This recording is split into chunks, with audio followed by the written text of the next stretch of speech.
The accusation and sentencing. The grand halls of the Galactic Tribunal on Centauri Prime fell silent as Commander Area Chen was marched in, her wrists bound by energy cuffs that glowed an ominous blue. The human stood tall, her dark eyes scanning the alien faces that lined the tribunal chamber. Representatives from 100 different species watched with a mix of curiosity and disdain as the lone human was brought before the judges. High Judge Zixthor, a towering insectoid with compound eyes that shimmered like oil slicks, leaned forward on his elevated podium. His mandibles clicked in what passed for a sneer among his kind. Commander Area Chen of Earth, you stand accused of high treason against the Galactic Confederation. How do you plead? Area's voice rang out clear and defiant, echoing through the cavernous chamber. Not guilty. These charges are fabricated, and this trial is a sham. A murmur rippled through the assembled crowd. Humans were known for their audacity, but few had ever dared to challenge the tribunal so openly. Zixthor's compound eyes flashed dangerously. The evidence against you is overwhelming, human. We have testimony from multiple sources confirming your collaboration with the Proxima Centauri rebels. Your actions have led to the deaths of countless Confederation citizens. Your sources are either mistaken or lying. Area shot back.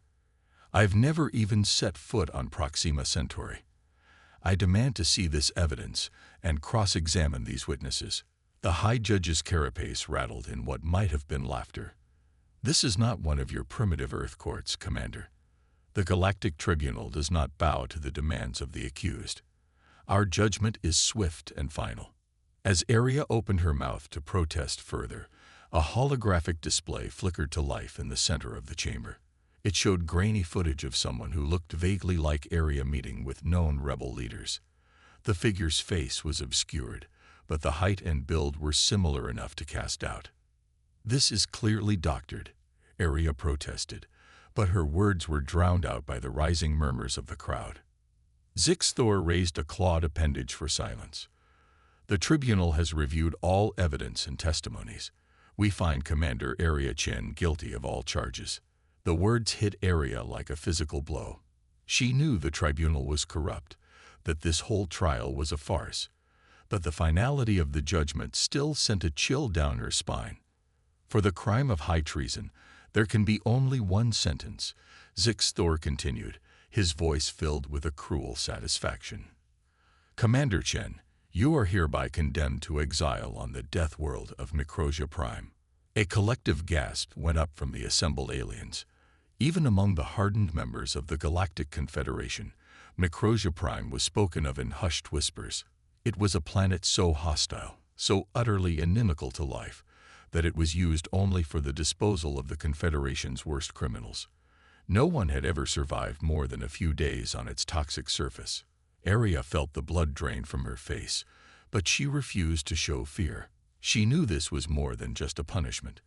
It was a message to Earth and any other species that might think of challenging the Confederation's authority. You're making a mistake, Area said, her voice low and intense. I'm innocent, and someday the truth will come out. And when it does, remember this moment. Remember that you sentenced an innocent person to death based on lies and fabricated evidence. Zixthor waved a dismissive claw. Your protests are noted and dismissed. Human. Guards, prepare the prisoner for transport to Microsia Prime. Let her fate serve as a warning to all who would defy the Galactic Confederation. As the guards moved to drag her away, Area locked eyes with Zixthor one last time. In that moment, a silent promise passed between them. This wasn't over. Somehow, someway, Area Chen would survive. And when she did, the corrupt Galactic Tribunal would face a reckoning they never saw coming. The doors of the tribunal chamber slammed shut, leaving behind a room buzzing with excitement and trepidation. None could have guessed that this day would mark the beginning of a chain of events that would shake the very foundations of the Galactic Confederation. Arrival on Microsia Prime. The prison transport ship shuddered as it entered Microsia Prime's turbulent atmosphere. Commander Area Chen, strapped into a containment pod, gritted her teeth against the violent jolts. Through the small viewport, she caught glimpses of the hellscape below, a world that seemed designed for the sole purpose of extinguishing life. As the ship descended, Aria's mind raced. She had spent the journey in isolation, using every moment to prepare herself mentally and physically for what lay ahead. She knew the odds were astronomical, but Aria had never been one to accept defeat. With a bone-jarring thud, the ship touched down. The door to Aria's pod hissed open, and acrid air rushed in, burning her nostrils. Two guards, wrapped head to toe in protective gear, roughly yanked her out. "Welcome to your new home, human," one of them sneered, voice distorted by their helmet. "Try not to die too quickly. We have a betting pool going." Aria didn't dignify that with a response. Her eyes were busy scanning the landscape, taking in every detail. The sky was a sickly green, roiling with toxic clouds that occasionally sparked with unnatural lightning. The ground was a patchwork of razor-sharp obsidian shards and bubbling pools of what looked like acid. In the distance, something that might have been a mountain range loomed, its peaks disappearing into the poisonous atmosphere. Closer by, gnarled structures that could have been trees or giant fungi swayed in the caustic wind, occasionally releasing clouds of spores that drifted ominously. The guards marched Aria a short distance from the ship, then abruptly shoved her forward. She stumbled, barely keeping her footing on the treacherous ground.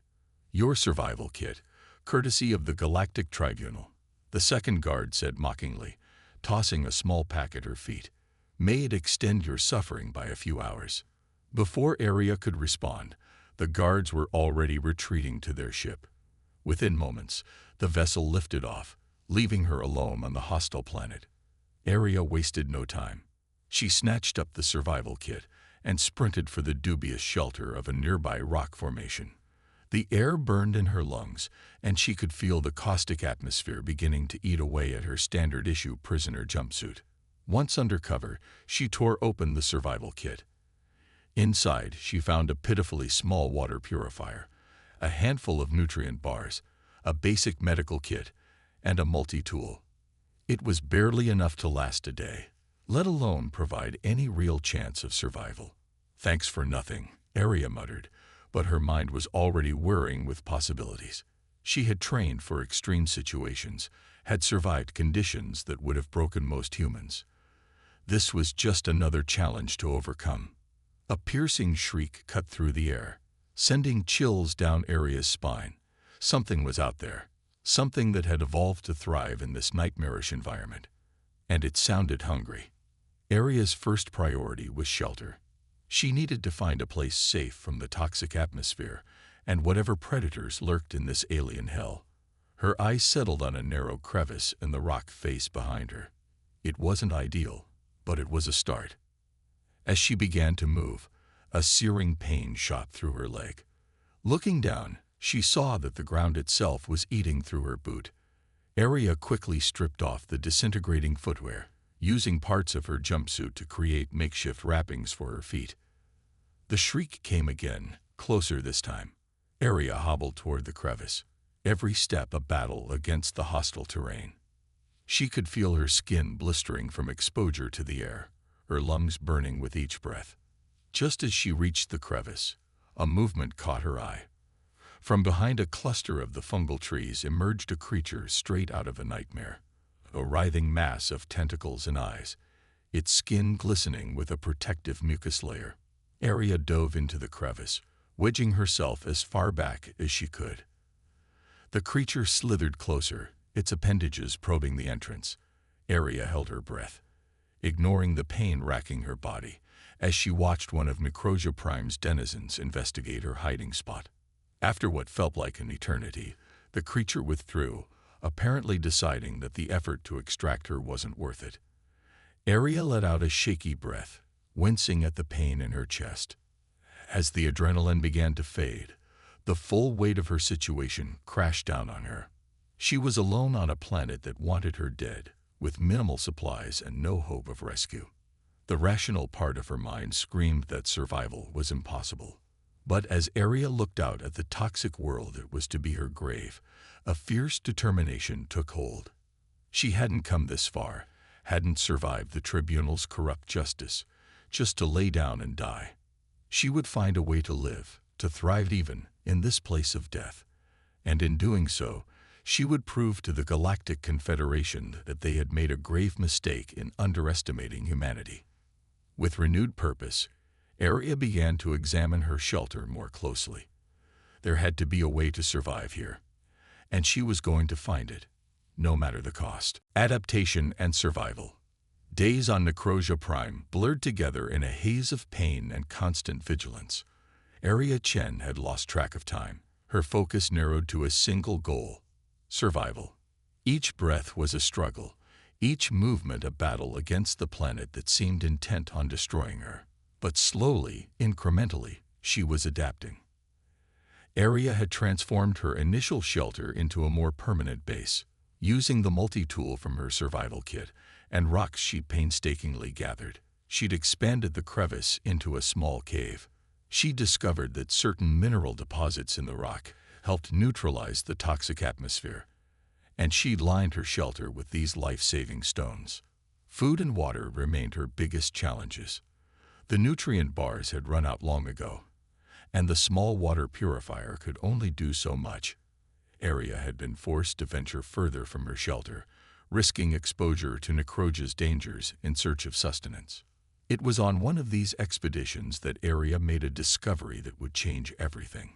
She'd been cautiously approaching one of the acidic pools that dotted the landscape, hoping to test if her makeshift filtration system could make the liquid potable. As she neared the pool's edge, movement caught her eye.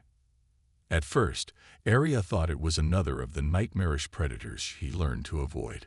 But as she watched, she realized this creature was different. It was small, no larger than her hand, with a segmented body covered in iridescent scales. The creature was drinking from the acid pool, seemingly unaffected by the corrosive liquid.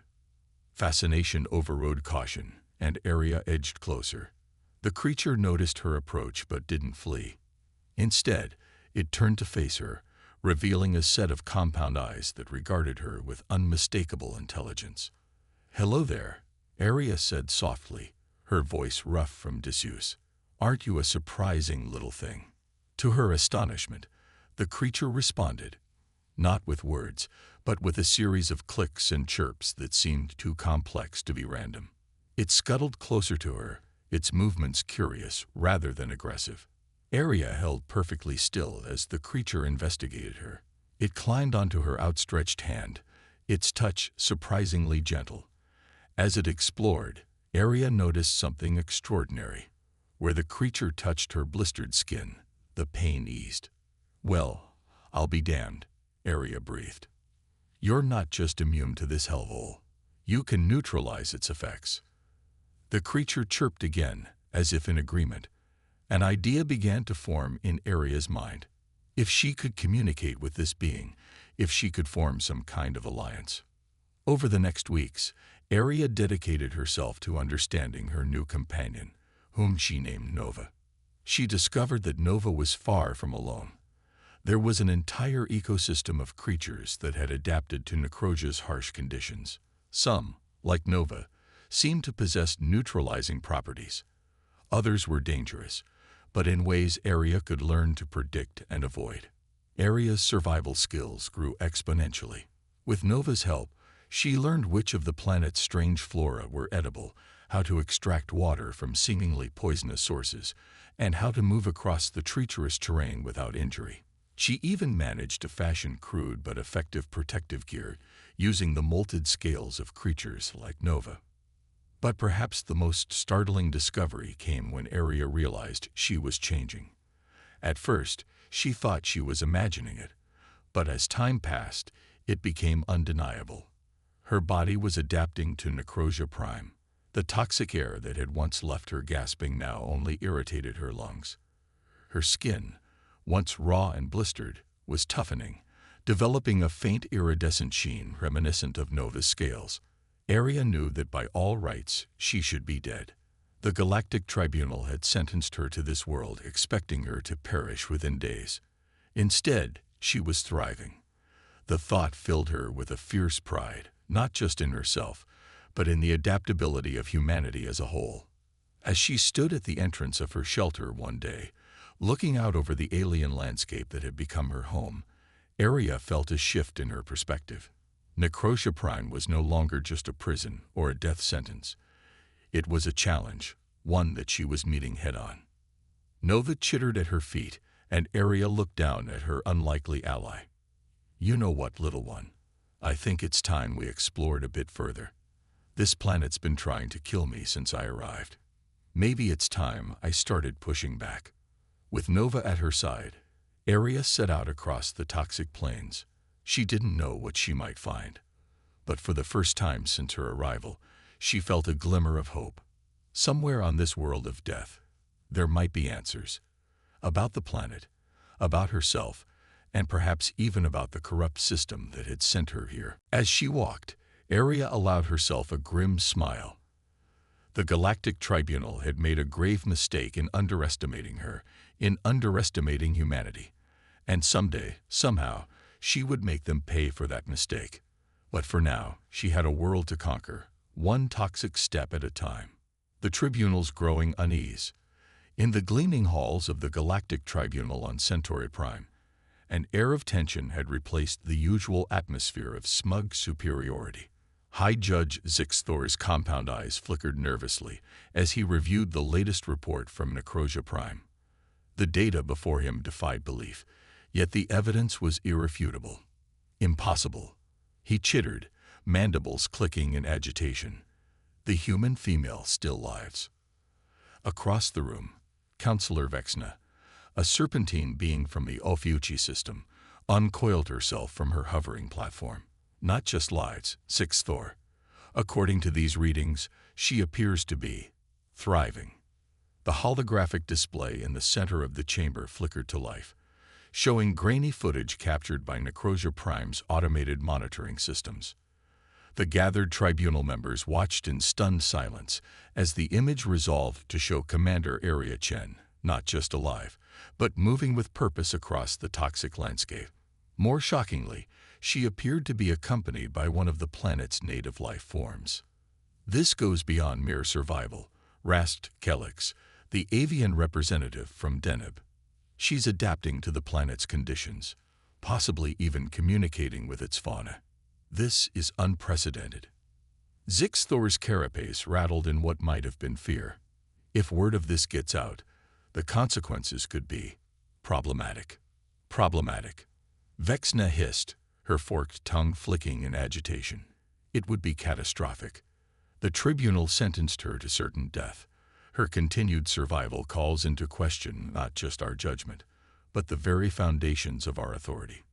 The chamber erupted into a cacophony of alien voices, each member foreseeing the implications of this unexpected development. Zixthor raised a clawed appendage for silence, but it took several moments for order to be restored. "We must contain this situation," Zixthor declared. "No one outside this chamber can know of the human survival. We'll increase the security protocols around Necrotia Prime's monitoring systems. As far as the rest of the Galactic Confederation is concerned, Commander Aria Chen perished days after her exile." "And what of the human herself?" Kelix inquired, his feathers ruffling. "Shall we send an extraction team to rectify the situation?" Zixthor's compound eyes glittered dangerously. "No. Necrotia Prime has never failed us before. We'll give it more time. The planet will claim her eventually. We must simply be patient." But even as he spoke, doubt gnawed at the High Judge. He had underestimated this human once before. The consequences of doing so again could be dire. As the tribunal meeting adjourned, none of the members noticed the small, nondescript maintenance drone hovering in the corner of the chamber. Its optical sensors had captured every word, every gesture.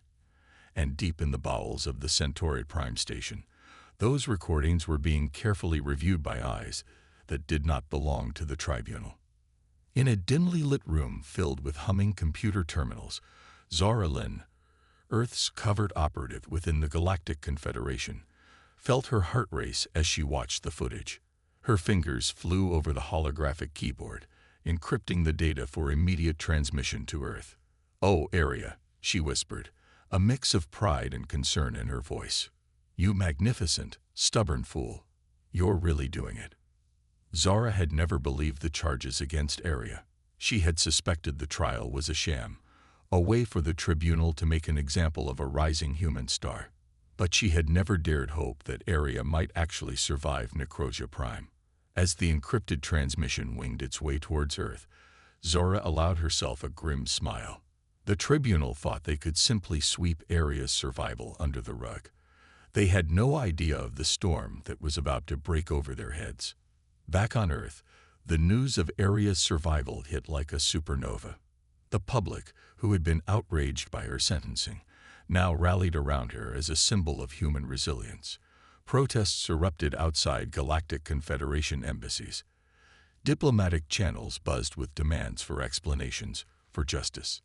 In the highest echelons of Earth's government, emergency meetings were convened. Strategies were debated, alliances were forged. Other species within the Confederation, long chafing under the tribunal's heavy-handed rule, began to see an opportunity for change. As the political firestorm spread across the galaxy, on Necrosia Prime, Area Chen remained blissfully unaware of the impact her survival was having. She continued her daily struggle, pushing deeper into the planet's mysteries, never suspecting that her every move was sending shockwaves through the foundations of galactic society. The Galactic Tribunal had intended Necrosia Prime to be Area's tomb. Instead, it had become the crucible in which a revolution was being forged. And as tensions rose and alliances shifted, the galaxy held its breath, waiting to see what would emerge from that toxic crucible. For in the vast tapestry of cosmic politics, a single thread had come loose. And as Area Chen fought for survival on a world of death, that thread threatened to unravel the entire corrupt fabric of the Galactic Confederation. Triumph and revolution. The caustic winds of Necrosia Prime howled around Area Chen as she stood at the entrance of a massive, ancient structure. Its architecture was unlike anything she had ever seen, all sweeping curves and impossible angles that seemed to defy the laws of physics. Nova, her faithful companion, chittered excitedly at her feet. "I know, little one," Area said, her voice barely audible over the wind. "This is it. This is what we've been searching for." Months of exploration, of pushing deeper into Necrosia's mysteries, had led them here. Area had noticed patterns in the planet's chaotic ecosystem, hints of design beneath the seeming randomness. Following these clues had brought her to this place, a facility that predated not just the Galactic Confederation, but possibly all known civilizations. As Area stepped inside, lights flickered to life, responding to her presence. The air here was different, purified somehow. She took a deep breath, savoring the absence of the burning sensation she'd grown accustomed to. "It's a terraforming station," Area realized, her eyes widening as she took in the complex machinery around her. "This entire planet, it's not a natural death world. It's an experiment gone wrong." Her mind raced as she pieced together the implications. Necrosia Prime hadn't always been a hellscape. At some point in the distant past, an ancient race had attempted to transform it, to create a paradise. But something had gone catastrophically wrong, turning their dream into a nightmare. As Area delved deeper into the facility's systems, aided by Nova's uncanny ability to interface with the alien technology, she uncovered more than just the planet's history. She found a way to fix it. "We can reverse the process," Area breathed, hope surging through her. "We can heal this world." But as she worked to understand the complex systems, Area realized the implications extended far beyond Necrosia Prime. The technology here, if used correctly, could transform worlds, create habitats where none existed before. In the wrong hands, it could also be a weapon of unimaginable power. "The Tribunal can never know about this," Area said to Nova, who chirped in agreement. "But the rest of the galaxy, they need to know the truth." With renewed determination, Area set to work. Days blended into weeks as she reprogrammed the ancient systems, all while formulating a plan. She knew that somewhere out there, the galaxy was in turmoil because of her survival. It was time to add fuel to that fire. Finally, after what felt like an eternity of preparation, Aria was ready. She stood before the facility's central control panel, Nova perched on her shoulder. With a deep breath, she activated the sequence she had painstakingly prepared. Across Necrosia Prime, massive towers long buried beneath toxic sludge began to rise. The planet's atmosphere shimmered as new particles were released, beginning the long process of detoxification. And from the heart of the ancient facility, a signal burst forth, powerful enough to reach every corner of the galaxy. On countless worlds, communication systems suddenly came to life. Holoscreens flickered on, displaying a face that many had thought lost forever. Commander Aria Chen, not broken and defeated, but strong and determined, began to speak. People of the Galactic Confederation, I am Commander Aria Chen of Earth. I was sentenced to death by the Galactic Tribunal on false charges, exiled to the Deathworld of Necrosia Prime. I stand before you today, not just as a survivor, but as living proof of the Tribunal's corruption and incompetence. Aria went on to reveal everything. The true nature of Necrosia Prime, the ancient technology she had discovered, and the Tribunal's attempts to cover up her survival.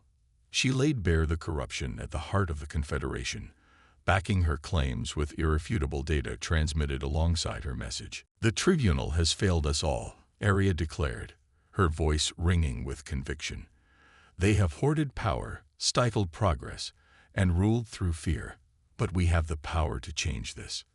Today, I not only reclaim my freedom, but I offer hope to all those who have suffered under the Tribunal's oppressive rule. The technology I've discovered here can transform worlds, can offer new homes to displaced species, can end resource scarcity across the galaxy. I offer this freely to all, in the hope of forging a new future, a future of cooperation, of exploration, of true justice. As Aria's message spread, the galaxy erupted.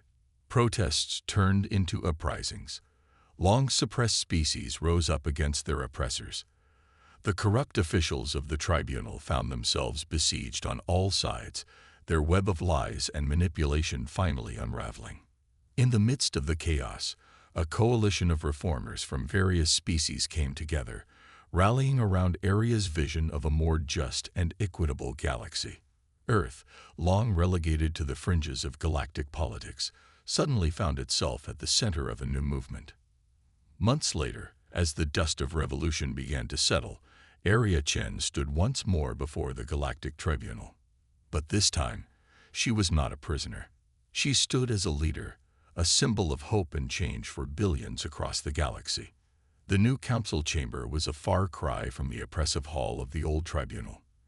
Representatives from every species sat together as equals, ready to forge a new path forward. As Aria took her place at the head of the assembly, Nova still faithfully by her side, she couldn't help but marvel at the journey that had brought her here. We stand at a crossroads, Aria began, her voice carrying easily through the chamber. The old order has fallen, but the real work is just beginning.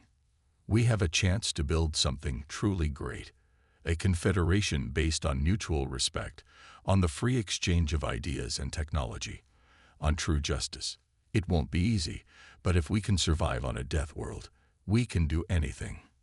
As cheers erupted around her, Aria allowed herself a small smile. The Galactic Tribunal had meant to break her, to use her as an example of their absolute power. Instead, they had created the catalyst for their own downfall and the birth of a new era. Necrosia Prime, once a symbol of death and despair, was now becoming a beacon of hope as its restoration continued. And Aria Chen, once a condemned prisoner, now stood ready to lead the galaxy into a brighter future. The human spirit, tested in the crucible of a death world, had not only endured but triumphed, reshaping the very foundations of galactic society in the process. As the new Galactic Council began its first session, the stars themselves seemed to shine a little brighter, heralding the dawn of a new age of exploration, cooperation, and boundless possibility.